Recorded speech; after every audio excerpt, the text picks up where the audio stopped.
Hello everyone welcome back to your own channel scientia.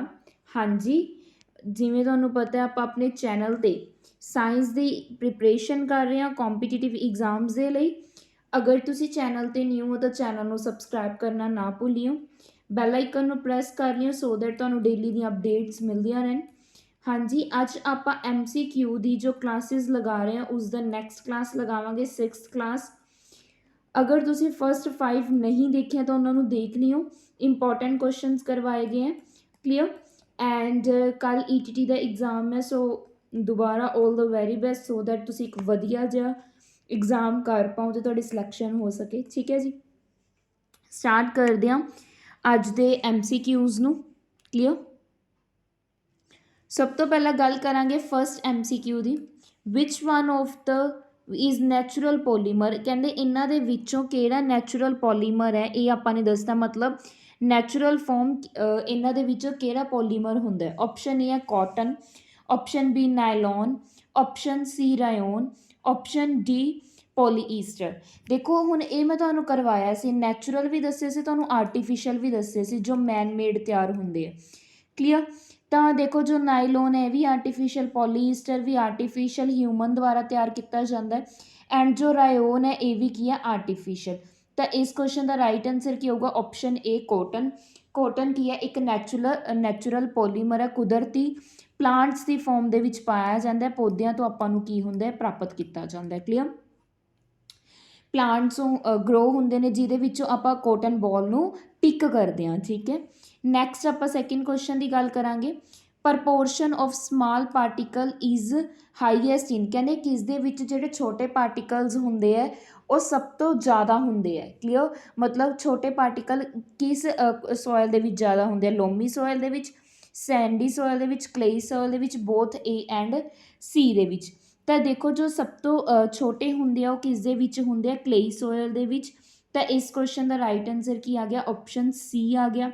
अगर तुहानूं पुछ लैन सब तो लारजेस्ट पार्टिकल किस दे विच हुंदे है, तो लारजेस्ट पार्टिकल किस च हुंदे ने, सैंडी सॉयल दे विच। एंड अगर तुहानूं पुछ लैन बेस्ट सॉयल किहड़ी हुंदी है, तो बेस्ट किहड़ी हुंदी है, लोमी सॉयल। तो सारे क्वेश्चनस तुहाडे क्लीयर हो जाएंगे। तो इस क्वेश्चन का राइट आंसर की हो गया ऑप्शन सी। क्लीयर, नैक्सट आपां गल करांगे थर्ड क्वेश्चन की। Which source books help in keeping a record of all endangered animals and plants, कहते इन्हां दे विचों किहड़ी इदां दे बुक है जिस दे विच आपां इंडेंजर एनीमल किहड़े हुंदे ने जो कि है हुण जल्दी ही खत्म होने वाले हैं या खत्म होने की कगार ते ने, आपां एवें कह सकते हैं। ठीक है, जिवें डोडो या चीता, ये सब की ने इंडेंजर्ड एनीमल्स ने। क्लीयर, तो इन्हों किस च रखा जाता है, ऑप्शन देखो blue data book, green, red and black. तो इस क्वेश्चन का राइट आंसर की है अपने को रेड डाटा बुक। ठीक है जी, तो ऑप्शन सी की हो गया राइट हो गया। क्लीयर, नैक्सट की option question fourth. AIDS is caused by, एड एक की है बीमारी है एड्स जिसकी फुल फॉर्म की है एक्वायर्ड अमीनो डेफिशिएंसी सिंड्रोम। कहते ये किस दी वजह नाल हुंदी है, मॉस्किटोज की वजह नाल, बैक्टीरिया, प्रोटोजोआ, वायरस। तो जो एड्स डिसीज़ है ये किस दी वजह नाल हुंदी है, वायरस की वजह नाल, HIV वायरस की वजह नाल हुंदी है।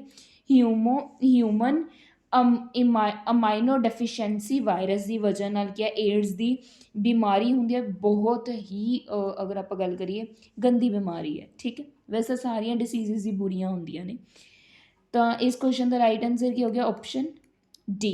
क्लीयर, नैक्सट की है fifth question. Mercury pollution causes, जो मरकरी पोल्यूशन है वो की कोज करता है। ऑप्शन ए है black foot diseases, itai diseases, blue baby syndrome या मिनीमाटा। देखो जो मरकरी पोल्यूशन है ना ये जिन्नियां भी न्यूरोलॉजिकल डिसीजेज ने ਉਹ क्रिएट करता, मतलब अपने ब्रेन के नाल रिलेटेड, मतलब इन्ना मैमरी लॉस हो जाना, याददाश्त चली जाना, मतलब तो कुछ चीज़ याद रहनी कुछ नहीं रहनी, उस तरह दी डिसीज़ होंदियां ने मरकरी पोल्यूशन के नाल। तो अगर आप गल करिए इस क्वेश्चन का राइट आंसर की आऊगा मिनीमाटा डिसीज़। जो मिनीमाटा डिसीज़ है वो भी किस दी हैल्प नाल होंदियां ने, मरकरी पोल्यूशन की हैल्प नाल होंदियां ने। ये भी जो डिसीज़ है ये भी न्यूरोलॉजिकल बेस्ड है, मतलब याददाश्त वगैरह चली जाती है। तो इस क्वेश्चन का राइट आंसर भी की हो गया अपने को ऑप्शन डी हो गया। क्लीयर, उम्मीद है फस्ट 5 क्वेश्चन क्लीयर हो चुके हैं। नैक्सट आपां गल करांगे 6th क्वेश्चन की। 6th क्वेश्चन की है, विच bacteria is responsible for nitrogen fixation. कहते इन्हां दे विचों किहड़े इदां दा बैक्टीरिया है जो नाइट्रोजन नूं फिक्स करदा है, सोयल दे विच प्रेजेंट हुंदा है, जिस दी हैल्प नाल की है नाइट्रोजन दी अमाउंट फिक्स की जाती है, किस दे विच, प्लांट्स दे विच। तां ओह पुछया गया अपने कोल। ऑप्शन है ई कॉली, राइजोबियम, स्पायरोगैरिया, लैक्टोबैकस। तो इस क्वेश्चन का भी अगर मैं गल करा राइट आंसर की होंगे राइजोबियम, तो बी की हो गया राइट आंसर। राइजोबियम एक बैक्टीरिया जो की करता एटमोसफीयर तो नाइट्रोजन लैके सोयल के थ्रू की है प्लांट्स तक पहुँचाता है, तो इसकी नाइट्रोजन की वैल्यू की करता है, फिक्स करता है। मतलब अगर आप करिए एक बैलेंस करता है, बैलेंस वर्ड ठीक रहूगा, बैलेंस करता है कौन, राइजोबियम बैक्टीरिया। क्लीयर। नैक्सट आप गल करांगे 7th क्वेश्चन की, इंसुलिन हारमोन इज सिक्रीएटेड बाय। कहते जो अपनी बॉडी के विच इंसुलिन हारमोन हुंदा है, किस दे द्वारा सिक्रीएट किया जाता है। ऑप्शन है pancreas gland, pituitary gland, thyroid gland या एडरनल ग्लैंड। देखो इंसुलिन की है, आप कहने किसी परसन नूं शुगर होगी, डायबिटीज़ होगी, तो वह मतलब कि इंसुलिन जो हारमोन है वह प्रॉपर वे दे काम नहीं कर रहा। तो जो इंसुलिन की है ये अपनी बॉडी दे विच शुगर नूं की करके रखता है, शुगर के लैवल नूं बैलेंस करके रखता है कौन, इंसुलिन हारमोन। तो इनू सिक्रीएट कौन करता है, पैनक्रीज ग्लैंड। तो इस क्वेश्चन का राइट आंसर ऑप्शन ए हो गया। क्लीयर। नैक्सट आप गल करांगे 8th क्वेश्चन की।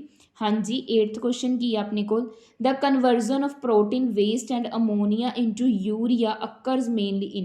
कहते अपनी बॉडी दे विच जो प्रोटीन का वेस्ट है या अमोनीया उसनों यूरिया च कन्वर्ट किया जाता है, मतलब यूरिया दे विच।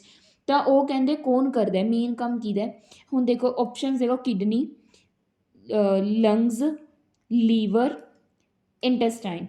देखो इन अपने बॉडी पार्ट्स है। हुण इहदे विच बच्चे कन्फ्यूज होंदे है किडनी, लीवर ते लंग्स दे विच, सॉरी किडनी ते लीवर दे विच ज़्यादा कन्फ्यूजन होंदी है, ये दोनों तो हो गए रोंग। देखो अगर मैं गल करा तो जो लीवर है, लीवर दे विच ही यूरिया दे विच कन्वर्जन की जाती है, यूरिया दे विच फॉर्मेशन कौन करता है, लीवर करते हैं। तो इस क्वेश्चन का राइट आंसर की हो गया ऑप्शन सी, मतलब मेन काम किहदा हुंदा, लीवर का हुंदा। क्लीयर। नैक्सट आप गल करांगे 9th क्वेश्चन की, an international agreement between government to save endangered species is.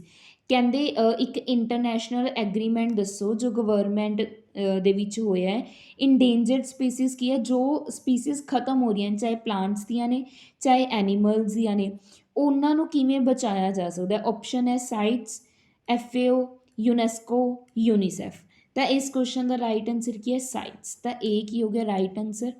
Sites की फुल फॉर्म की है CITES। सी का मतलब की होंगे conversion on, conversion on international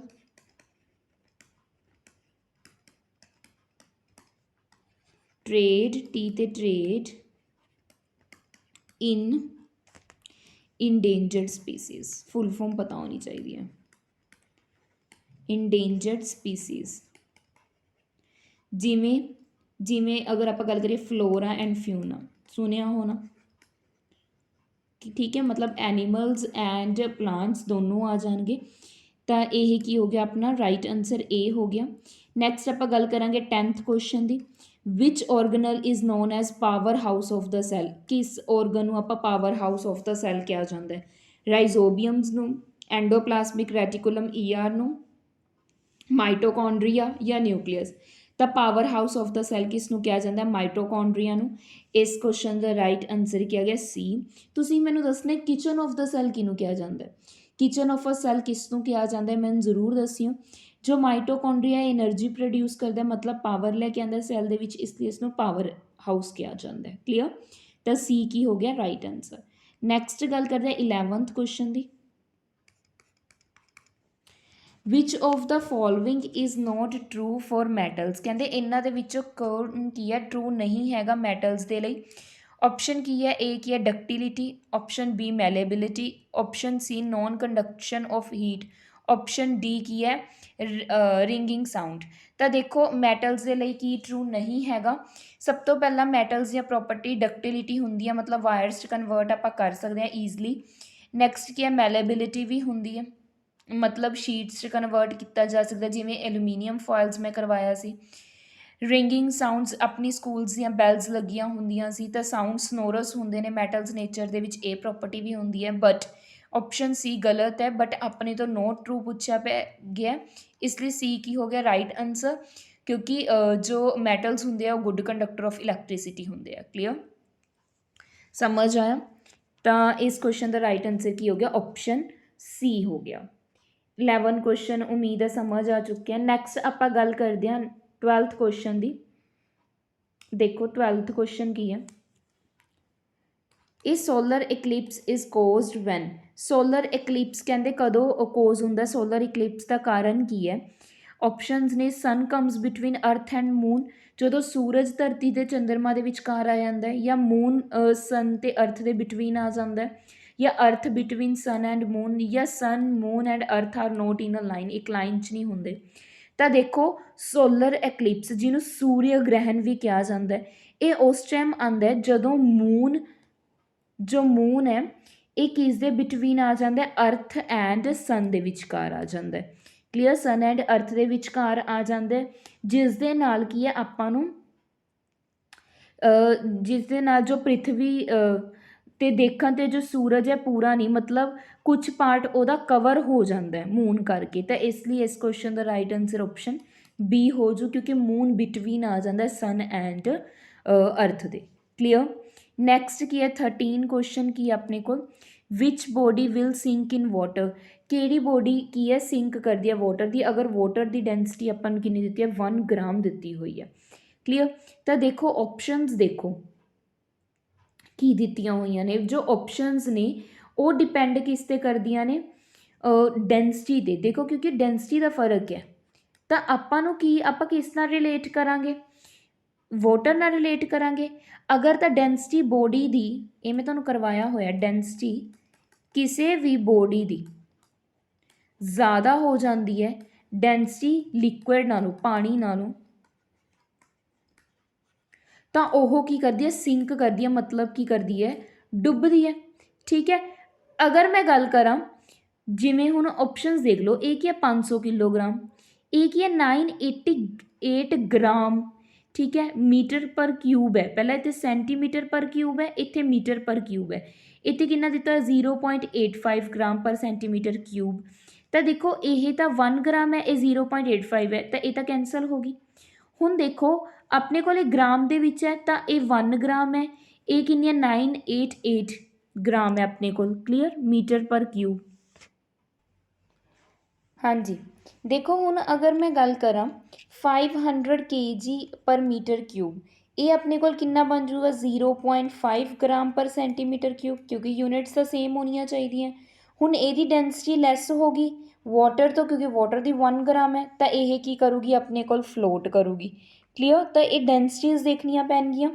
ਹੁਣ ਇਹ ਵੀ ਲੈਸ, ਅਗਰ ਆਪਾਂ ਗੱਲ ਕਰੀਏ ਕੀ ਹੋ ਜੂ ਲੈਸ ਹੋ ਜੂਗੀ, ਕਿਉਂਕਿ ਇਹ ਗ੍ਰਾਮ 'ਚ ਸਿਰਫ ਮੀਟਰ ਕਿਊਬ ਨੂੰ ਸੈਂਟੀਮੀਟਰ ਦੇ ਵਿੱਚ ਚੇਂਜ ਕਰਾਂਗੇ। ਹੁਣ ਅਗਰ ਮੈਂ 125 ਦੀ ਗੱਲ ਕਰਾਂ, ਇਹ ਕਿੰਨਾ ਬਣ ਜੂ ਆਪਣੇ ਕੋਲ 1.25 ਬਣ ਜੂਗਾ, ਮਤਲਬ ਇਹ ਜ਼ਿਆਦਾ ਹੋ ਗਈ ਵਾਟਰ ਦੇ ਨਾਲੋਂ, ਤਾਂ ਇਹ ਕੀ ਕਰੂਗੀ ਆਪਣੇ ਕੋਲੋਂ ਸਿੰਕ ਕਰ ਜੂਗੀ। ਤਾਂ ਇਸ ਕੁਐਸਚਨ ਦਾ ਰਾਈਟ ਆਨਸਰ ਕੀ ਹੋ ਗਿਆ ਆਪਣੇ ਕੋਲ ਆਪਸ਼ਨ ਸੀ ਕੀ ਹੋ ਗਿਆ ਆਪਣੇ ਕੋਲ ਰਾਈਟ ਆਨਸਰ ਹੋ ਗਿਆ। ਉਮੀਦ ਹੈ ਤੁਹਾਨੂੰ ਸਮਝ ਆ ਚੁੱਕਿਆ। ਕਲੀਅਰ। ਤਾਂ ਇਹ ਤੁਹਾਨੂੰ ਪਤਾ ਹੋਣਾ ਚਾਹੀਦਾ ਕਿ ਕਿਉਂਕਿ ਤੁਸੀਂ ਕਿਸ ਤਰ੍ਹਾਂ ਨਾਲ ਕਨਵਰਜ਼ਨਸ ਕਰਨੀਆਂ ਆਉਣੀਆਂ ਚਾਹੀਦੀਆਂ।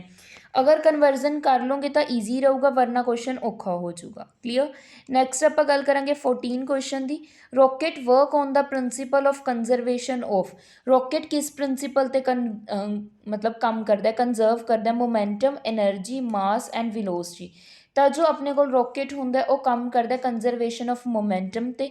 ਮੀਨਸ ਅਗਰ ਆਪਾਂ ਗੱਲ ਕਰੀਏ ਇਹਦੇ ਵਿੱਚ ਕੀ ਹੋ ਜਾਂਦਾ, ਇਹਦੇ ਵਿੱਚ ਕੀ ਹੈ ਜਦੋਂ ਵੀ ਕੋਈ ਵੀ ਮਤਲਬ ਰੋਕੇਟ ਉੱਪਰ ਜਾਂਦਾ ਹੈ, ਰੋਕੇਟ ਕੀ ਜਾਂਦਾ ਹੈ ਉੱਪਰ ਵੱਲ ਨੂੰ ਜਾਂਦਾ ਤਾਂ ਨੀਚੇ ਕੀ ਹੈ ਕਾਫੀ ਸਾਰੀ ਕੀ ਹੈ ਗੈਸਿਸ ਕੀ ਕਰਦਾ ਰਿਲੀਜ਼ ਕਰਦਾ।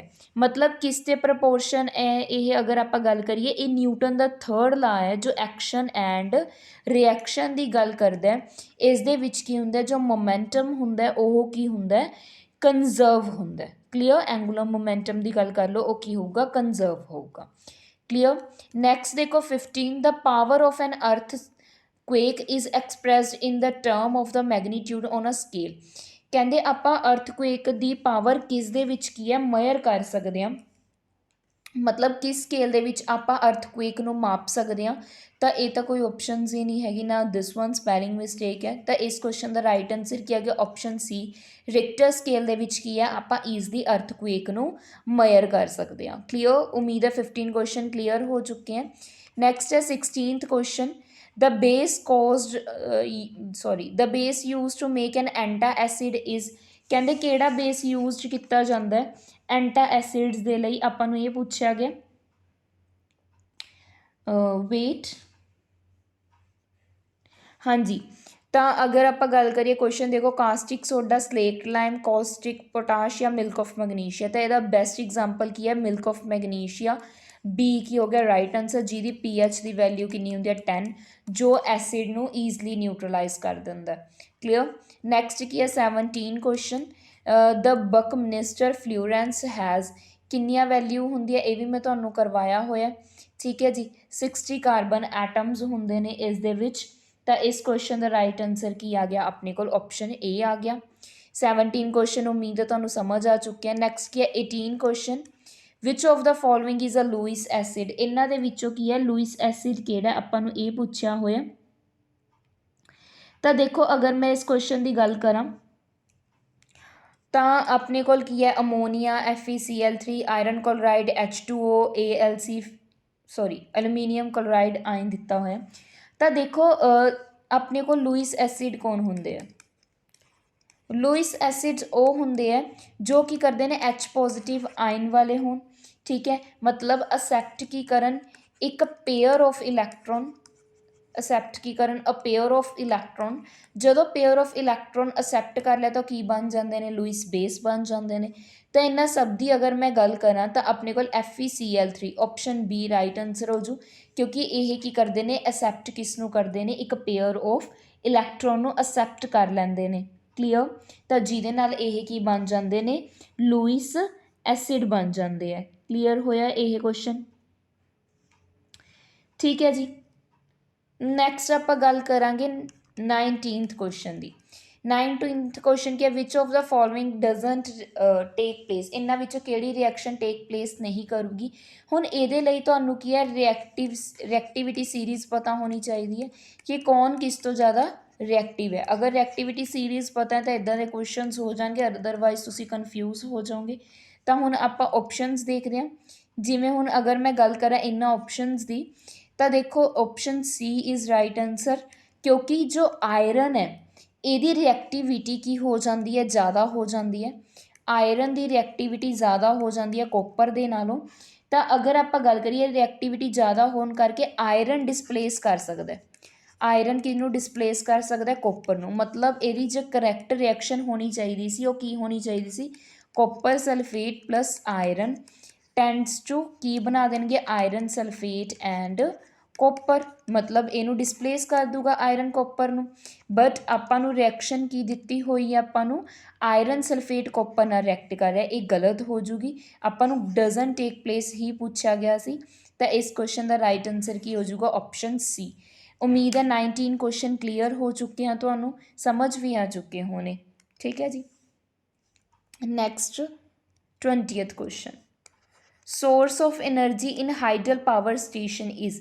ਦੇਖੋ ਹਾਈਡਲ ਪਾਵਰ ਸਟੇਸ਼ਨ ਦੇ ਵਿੱਚ ਸੋਰਸ ਆਫ ਐਨਰਜੀ ਕੀ ਹੈ। ਪਹਿਲੀ ਗੱਲ ਤਾਂ ਇਹ ਕੁਐਸਚਨ ਕਿੱਥੋਂ ਕਲੀਅਰ ਹੋ ਜਾਂਦਾ ਹਾਈਡਲ ਪਾਵਰ ਤੋਂ ਕਿ ਹਾਈਡਲ ਪਾਵਰ ਕੀ ਹੁੰਦਾ। ਹਾਈਡਲ ਪਾਵਰ ਦਾ ਮਤਲਬ ਕੀ ਹੈ ਇਹ ਓਲਡੈਸਟ ਮੈਥਡ ਹੈ ਕਿਸ ਨੂੰ ਕੀ ਕਰਨ ਦੇ ਲਈ, ਮਤਲਬ ਓਲਡੈਸਟ ਮੈਥਡ ਹੈ, ਇੱਕ ਓਲਡੈਸਟ ਸੋਰਸ ਹੈ ਐਨਰਜੀ ਦਾ। ऑप्शंस देख लो, वाटर, कोल, पेट्रोल या वुड।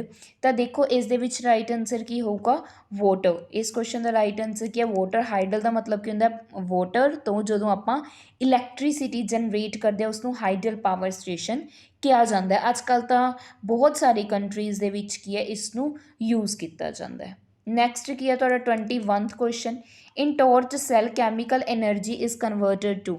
जो टॉर्च होंगी है उस दे विच देखो कैमिकल की प्रेजेंट होंगे, अपने को सैल्स वगैरह पाने हैं तो जो वो कैमिकल है सैल वो किस च कन्वर्ट हो जाता है, आपां ये पूछा गया। तो ऑप्शनस की ने, ऑप्शनस देखो electrical energy, heat energy, light energy, sound energy. तो हुण आपां टॉर्च नूं की करदे हां, मतलब आपां नूं की मिलदी है, लाइट मिलदी है उहदे तो, ठीक है। तो यदा मतलब की है इलैक्ट्रिकली मिलूगी। तो जो टॉर्च है सैल है वो जो कैमिकल एनर्जी है वो इलैक्ट्रिकल एनर्जी दे विच की हो जाती है, कन्वर्ट हो जाती है। अगे फिर इलैक्ट्रिकल एनर्जी है जो बल्ब है टॉर्च का वो लाइट च कन्वर्ट होंदा है। मतलब अगर इलैक्ट्रिकल एनर्जी पूछी होंदी किस च कन्वर्ट होंदी है तो लाइट दे विच, बट जो कैमिकल एनर्जी है वो electrical energy they which convert होंदी है। तो इस क्वेश्चन का राइट आंसर की आ गया ऑप्शन ए आ गया। क्लीयर। नैक्सट आप गल करांगे 22nd क्वेश्चन की, a horse and dog are running at the same speed, if the mass of the horse is 10 times than that of dog, the ratio of the kinetic energies. बिल्कुल easy है। तो देखो आप इसनों solve करते हैं, wait करो।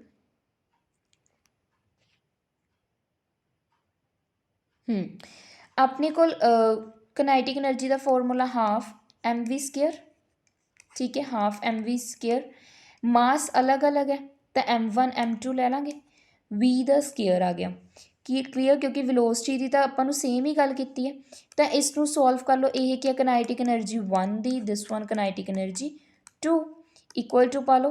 हुण देखो वेलोसिटी सेम है, कैंसल, हाफ कैंसल हो गया। M1 की दी अपने को दी हुई है, मास ऑफ हॉर्स 10 टाइम है किस तो डॉग तो 10 गुण है, यदा मतलब 10 M2 नाल की आ जूगा रेशो किस दी आ गई अपने को M2 आ गई, क्योंकि जो हॉर्स दी है वो 10 गुना है किस दी, डॉग तो की है 10 गुना है। Mass of horse is 10 times than that of dog तो 10 टाइम्स है। क्लीयर। तो फिर आपां ने ओदी की करती, सेम करती, आपां ने मास की करता, सेम करता दोनों का, क्योंकि जे आप मास ना सेम करते तो यह क्वेश्चन की है मतलब सॉल्व नहीं होना सीगा। इसलिए आपां नूं M2 या M1 तुसी कोई भी चीज़ की कर सकते हो, सेम कर सकते हो। क्लीयर। तो हुण इसनों की कर दो, कैंसल कर दो, इसनों की कर दो, कैंसल कर दो M2 नूं M2 नाल, तो रेशो की आ गई अपने को 10:1 आ गई। तो इस क्वेश्चन का राइट आंसर की हो गया ऑप्शन डी की हो गया अपने को राइट आंसर हो गया। क्लीयर। तो तुहानूं अगर वेलोसिटी सेम ना हुंदी तुसीं इहनूं चेंज कर दे, मतलब की है वेलोसिटी अगर अलग अलग हुंदी तो वेलोसिटीज़ दी वैल्यूज़ पुट हो जाणियां सी, बट इत्थे वेलोसिटी सेम है, प्लस पॉइंट दिता होया। क्लीयर। तो इस क्वेश्चन का राइट आंसर की हो गया अपने को ऑप्शन डी। हुण नैक्सट आपां गल करांगे 23rd क्वेश्चन की। 23rd क्वेश्चन पढ़ते हैं। ये कहते एक कोई मशीन है जो वर्क करती है किन्ने टाइम के लिए अपने को काम करती है at the rate of 15 joule पर सैकेंड, वर्क करती है 15 जूल पर सैकेंड। तो कहते अगर आप यदि गल करिए the power of the machine, तो पावर आपने की करनी है, पता करनी है। हुण जे देखो जे तुहानूं पावर का फॉर्मूला नहीं आता तुसीं की है ये सॉल्व नहीं कर सकते। तो तुहानूं की है पावर का फॉर्मूला आना चाहिए। हुण अगर आप गल करिए पावर की होंदी है, सॉल्व कर लैंदे हां।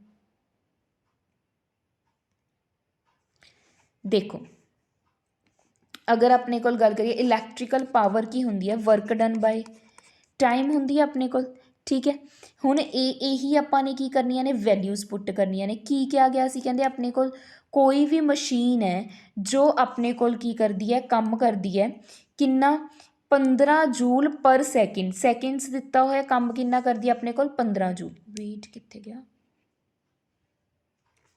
जस्ट अ सेकेंड, हाँ सी, हाँ जी 15 जूल्स पर सैकेंड की करती है, वो काम करती है। तो इस दे विच की है जो आप वैल्यू पुट करांगे ਇਹ ਕੀ ਹੁੰਦੀ ਹੈ ਇਹਦੀ ਯੂਨਿਟ ਜੂਲ, ਇਹਦੀ ਕੀ ਹੁੰਦੀ ਹੈ ਸੈਕਿੰਡ, ਤਾਂ ਇਹੀ ਤਾਂ ਬਣ ਗਿਆ, ਸੇਮ ਨਹੀਂ ਬਣ ਗਿਆ। ਤਾਂ ਆਂਸਰ ਵੀ ਕਿੰਨਾ ਆ ਗਿਆ 15 ਜੂਲ ਪਰ ਸੈਕਿੰਡ, ਜਾਂ ਕੀ ਕਹਿ ਸਕਦੇ 15 ਵਾਟ ਕਹਿ ਸਕਦੇ ਹਾਂ, ਕਿਉਂਕਿ ਪਾਵਰ ਜੂਲ ਪਰ ਸੈਕਿੰਡ ਤਾਂ ਹੁੰਦੀ ਹੈ। ਤਾਂ ਇਸ ਕੁਐਸਚਨ ਦਾ ਰਾਈਟ ਆਂਸਰ ਵੀ ਕੀ ਹੋ ਗਿਆ, ਕਿੱਥੇ ਗਿਆ 15 ਵਾਟ। ਤਾਂ ਦੇਖੋ ਫਰਕ, ਦੇਖੋ ਸਾਰੇ ਆਂਸਰ ਸੇਮ ਨੇ, ਫਰਕ ਯੂਨਿਟ ਦੇ ਵਿੱਚ ਦਿੱਤਾ ਹੋਇਆ। ਤਾਂ ਜੂਲ ਨਹੀਂ ਲਗਾ ਕੇ ਆਣਾ, ਵੋਟ ਆ ਜਾਊਗਾ, 15 ਵੋਟ ਦੇ ਬਰਾਬਰ ਹੈ। ਕਲੀਅਰ। ਨੈਕਸਟ ਕੀ ਆ 24th ਕੁਐਸਚਨ ਕੀ ਦਿੱਤਾ ਹੈ, 24 ਹੋਏ ਨੇ ਅੱਜ। The engine used in two wheeler is, ਕਹਿੰਦੇ ਕਿਹੜਾ ਇੰਜਨ ਆਪਾਂ ਯੂਜ਼ ਕਰਦੇ ਹਾਂ ਟੂ ਵੀਲਰਸ। ਟੂ ਵੀਲਰਸ ਕਿਹੜੇ ਹੋ ਗਏ, ਜਿਵੇਂ ਆਪਣਾ ਬਾਈਕ ਹੋ ਗਿਆ, ਸਕੂਟੀ ਹੋ ਗਈ, ਇਹਨਾਂ ਦੇ ਵਿੱਚ ਕੀ ਹੈ ਆਪਾਂ ਕਿਹੜਾ ਇੰਜਨ ਕੀ ਹੈ ਯੂਜ਼ ਕਰਦੇ ਹਾਂ।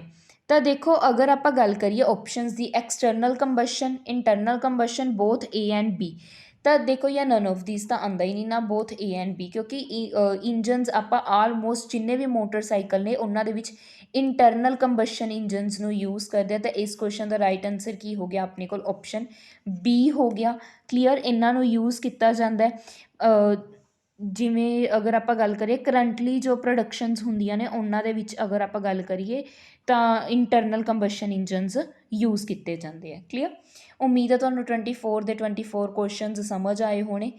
ਠੀਕ ਹੈ ਜੀ, ਸੋਰੀ। ਅਤੇ ਨੈਕਸਟ ਅਗਰ ਆਪਾਂ ਕੱਲ੍ਹ ਲਗਾਵਾਂਗੇ ਕਲਾਸ, ਅਗਰ ਵੀਡੀਓ ਵਧੀਆ ਲੱਗੀ ਹੈ ਤਾਂ ਵੀਡੀਓ ਨੂੰ ਲਾਈਕ ਕਰਨਾ ਨਾ ਭੁੱਲਿਓ, ਸ਼ੇਅਰ ਕਰਿਓ ਆਪਣੇ ਫਰੈਂਡਸ ਦੇ ਨਾਲ ਮੈਕਸੀਮਮ, ਸਪੈਸ਼ਲੀ ਜਿਨ੍ਹਾਂ ਦਾ ਐਗਜ਼ਾਮ ਹੈ, ਕਈ ਵਾਰ ਇੱਕ ਅੱਧਾ ਕੁਐਸਚਨ ਅਗਰ ਆ ਵੀ ਗਿਆ ਤਾਂ ਆਪਣੇ ਲਈ ਹੋਰ ਫਾਇਦੇ ਵਾਲੀ, ਮਤਲਬ ਹੋਰ ਕੀ ਚਾਹੀਦਾ ਹੁੰਦਾ, ਮਤਲਬ ਅਗਰ ਆਪਾਂ ਨੇ ਇੱਕ ਦਿਨ ਪਹਿਲਾਂ ਪੜ੍ਹਿਆ ਅਤੇ ਉਹੀ ਕੁਐਸਚਨ ਐਗਜ਼ਾਮ 'ਚ ਆ ਜੇ ਤਾਂ ਜ਼ਰੂਰ ਸ਼ੇਅਰ ਕਰਿਓ ਜਿਨ੍ਹਾਂ ਦਾ ਕੱਲ੍ਹ ਐਗਜ਼ਾਮ ਹੈ। ਠੀਕ ਹੈ ਜੀ। ਟੈਲੀਗ੍ਰਾਮ ਗਰੁੱਪ ਨੂੰ ਜੁਆਇਨ ਕਰ ਲਿਓ, ਅਗਰ ਚੈਨਲ 'ਤੇ ਨਿਊ ਹੋ ਤਾਂ ਚੈਨਲ ਨੂੰ ਸਬਸਕ੍ਰਾਈਬ ਕਰ ਲਿਓ, ਤੁਹਾਨੂੰ ਸਾਰੀਆਂ updates time to time telegram group 'ਤੇ ਚੈਨਲ 'ਤੇ ਮਿਲਦੀਆਂ ਰਹਿਣਗੀਆਂ। ਠੀਕ ਹੈ ਜੀ। ਆਲ ਦਾ ਬੈਸਟ ਜਿਨ੍ਹਾਂ ਦਾ ਐਗਜ਼ਾਮ ਹੈ। Thank you so much. Thank you so much.